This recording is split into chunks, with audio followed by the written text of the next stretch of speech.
नमस्कार दोस्तों, मैं नरसिंह पटेल आप सभी लोगों का स्वागत करता हूं। हम लोग आइसोमेरिज्म डिस्कस कर रहे थे और उसमें हम लोग कल मेटामेरिज्म के बारे में डिस्कस कर लिया था।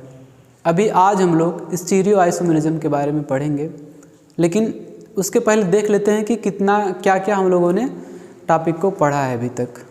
देखिए, सबसे पहले हम लोगों ने आइसोमेरिज्म के बारे में पढ़ा था। आइसोमेरिज्म क्या होता है, इसके प्रकार के बारे में हम लोगों ने ये भी डिस्कस किया था। और जैसा कि आपको मैंने पहले बता रखा है कि आइसोमेरिज्म दो प्रकार का होता है, एक स्ट्रक्चरल आइसोमेरिज्म और दूसरा होता है stereo isomerism. Stereo isomerism, structural isomerism को भी हम लोगों ने 6 पार्ट में डिवाइड किया था। पहला था चेन आइसोमेरिज्म, और इसी को चेन आइसोमेरिज्म को ही स्केलेटन आइसोमेरिज्म भी कहा जाता है। स्केलेटन आइसोमेरिज्म भी कहा जाता है। दूसरा था पोजीशन आइसोमेरिज्म, पोजीशन आइसोमेरिज्म। तीसरा था ring chain isomerism, ring chain isomerism. चौथा था functional group isomerism, functional group isomerism. और पांचवा जो भी हम लोगों ने कल डिस्कस किया था, ये था मेटामेरिज्म। और जो छठवां इसका प्रकार था, ये है टाटोमेरिज्म। अब देखिए, टाटोमेरिज्म को हम लोग अभी नहीं डिस्कस करेंगे।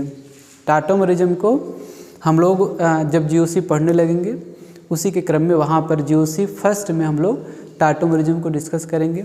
यहाँ तक हम लोगों ने डिस्कस कर लिया था chain, position, ring chain, functional group और मेटामेरिज्म के बारे में। आज हम लोग डिस्कस करेंगे ये स्टीरियो आइसोमेरिज्म के बारे में।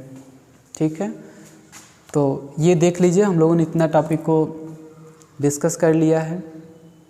अब चलिए आगे बढ़ते हैं और हम लोग बात करेंगे स्टीरियो आइसोमेरिज्म के बारे में। स्टीरियो आइसोमेरिज्म, सबसे पहले डिफिनेशन लिख लीजिए स्टीरियो आइसोमेरिज्म का। Those compound which have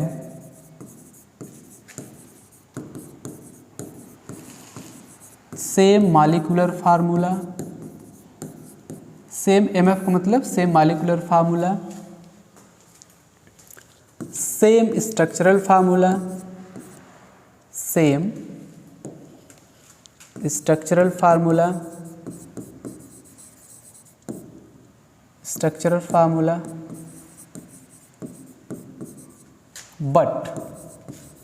but have different arrangement of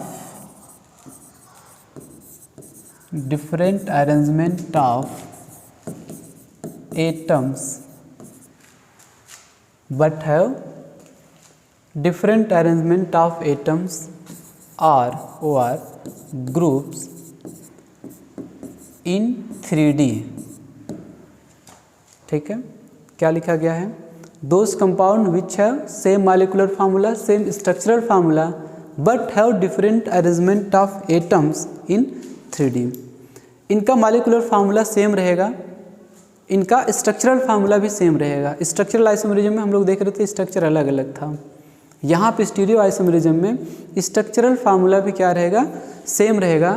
क्या अलग रहेगा? But have different arrangement of atoms in 3D। 3D में यानी कि स्पेस में इनका जो एटम्स का या ग्रुप्स का अरेंजमेंट क्या होगा? अलग अलग होगा। तो याद रखे रहिएगा कि अगर इनका स्ट्रक्चरल फार्मूला सेम है तो इनका IUPAC IUPAC नेम भी सेम रहेगा। किसका सेम रहेगा? IUPAC नेम सेम रहेगा, जो स्टीरियो आइसोमर होंगे। ठीक, और मैंने पहले भी आपको बताया था कि ये दो प्रकार के होते हैं, तो आप लिखते चलिए, इट इज़ ऑफ 2 टाइप्स। कौन कौन होगा? पहला टाइप होगा कन्फर्मेशनल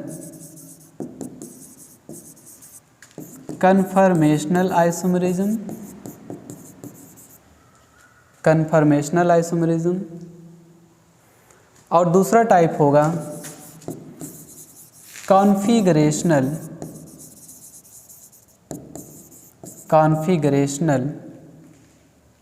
आइसोमरिज्म। ये जो स्टीरियो आइसोमरिज्म है, इसको दो पार्ट में डिवाइड कर रहे हैं, कन्फर्मेशनल आइसोमरिज्म और कॉन्फिगरेशनल आइसोमरिज्म। तो चलिए हम लोग बात करते हैं कन्फर्मेशनल आइसोमरिज्म के बारे में। पहला है कन्फर्मेशनल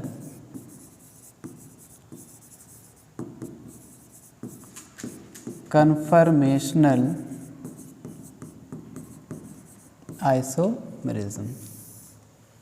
ठीक, पहले इसका डेफिनेशन लिखते हैं। 2 or more compound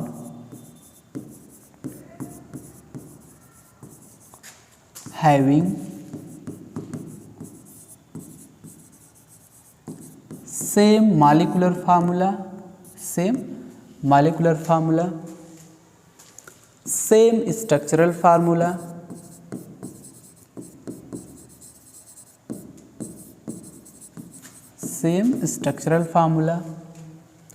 but have different arrangement of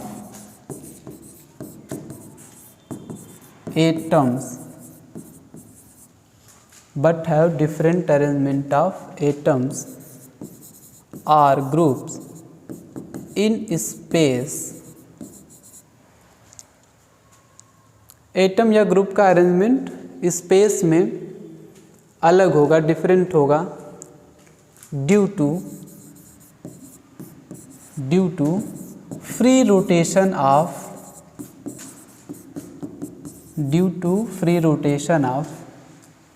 single bond, single bond. और आपको पता है कि जो सिंगल बॉन्ड होता है वो कौन सा होता है?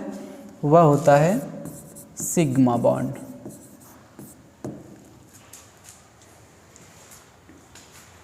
देखिए, 2 or more कंपाउंड हमें सेम मॉलिक्यूलर फार्मूला सेम होगा, स्ट्रक्चरल फार्मूला सेम होगा, लेकिन इनका 3D में यानी कि स्पेस में डिफरेंट अरेंजमेंट होगा। किसका? एटम्स का या ग्रुप्स का। और ये किस कारण होता है? Due to free rotation of single bond, यानी कि सिंगल बॉन्ड रोटेट कर जाता है स्पेस में, और उसके कारण उसका जो अरेंजमेंट है एटम्स का या ग्रुप्स का वो अलग हो जाता है। इस कारण इसको बोलते हैं कन्फर्मेशनल आइसोमरिज्म। एग्जाम्पल के रूप में देखते हैं, जैसे मान लीजिए ये CH3 नाम क्या है इसका? इथेन है। इथेन को हम लोग कैसे लिख सकते हैं? ये देखिए कार्बन हो गया, और इसको हम लोग बना रहे हैं हाइड्रोजन, और ये हाइड्रोजन है।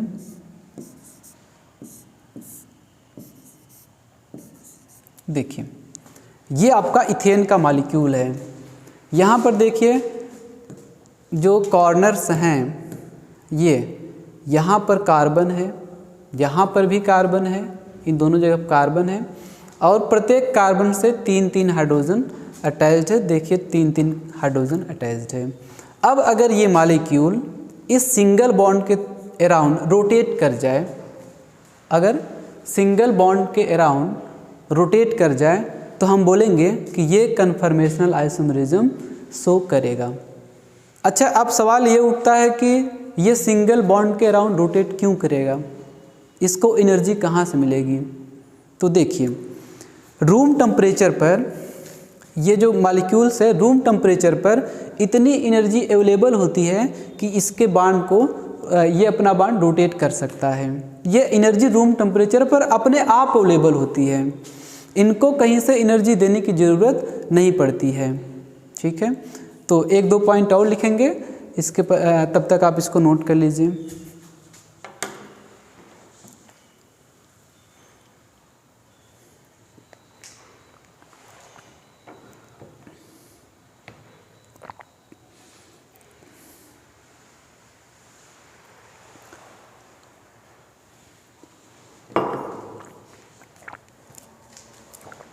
चलिए आगे बढ़ते हैं, कुछ पॉइंट्स और नोट कर लीजिए। Energy available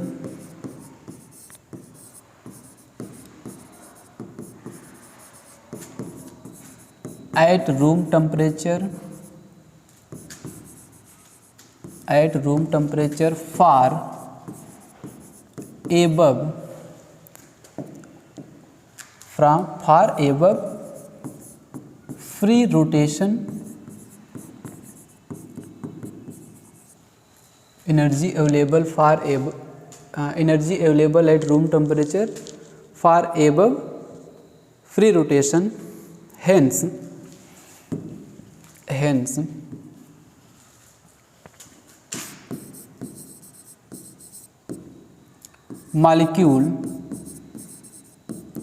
molecules can rotate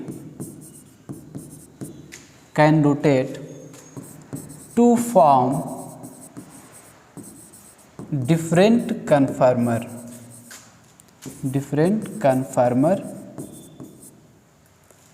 और डिफरेंट कन्फर्मर बनाते हैं, और यह फिनोमेनन, यह प्रोसेस कन्फर्मेशनल आइसोमरिज्म कहलाता है। आप लिखना चाहें तो लिख लीजिए, hence molecules can rotate to form different conformer and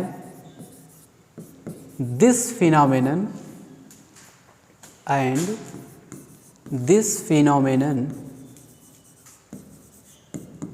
is known as conformational isomerism, and this phenomenon is known as conformational isomerism.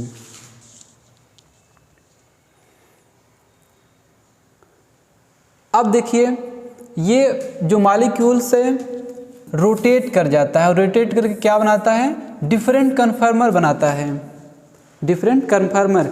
इसलिए इन मॉलिक्यूल्स को सेपरेट करना, रूम टेम्परेचर पर इन मॉलिक्यूल्स को सेपरेट करना पॉसिबल नहीं होता है। मैं फिर से रिपीट कर रहा हूँ कि ये मॉलिक्यूल्स रूम टेम्परेचर पर क्या बनाते हैं? डिफरेंट कन्फर्मर बनाते हैं, और इसलिए इनको सेपरेट करना रूम टेम्परेचर पर पॉसिबल नहीं होता है। इसलिए ये मॉलिक्यूल्स क्या कहलाएंगे? These molecules are also called as pseudo isomer, pseudo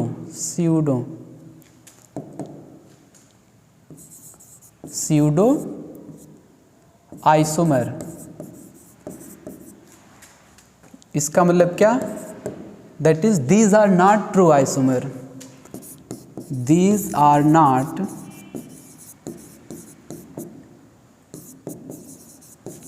true isomer। ठीक है, नोट कर लीजिए आप। चूँकि ये एक दूसरे आप रूम टेम्परेचर पर किसी एक मॉलिक्यूल्स को निकालना चाहेंगे, तब तक उसको रूम टेम्परेचर पर इतनी एनर्जी अवेलेबल रहती है कि वो दूसरे फॉर्म में कन्वर्ट हो जाता है। तो इसको क्या बोलेंगे?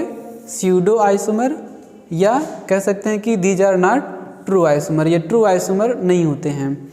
और एक बात तो आपको पता ही है कि ये जो मॉलिक्यूल्स होते हैं इनका IUPAC नेम डिफरेंट होता है। IUPAC नेम, माफ़ कीजिएगा, IUPAC name different structural isomerism में होगा, क्योंकि ये स्टीरियो आइसोमेरिज्म का भाग है। तो IUPAC नेम क्या होगा, सेम होगा, क्योंकि स्ट्रक्चर सेम है। ठीक है, तो पहले आप इसको नोट कर लीजिए।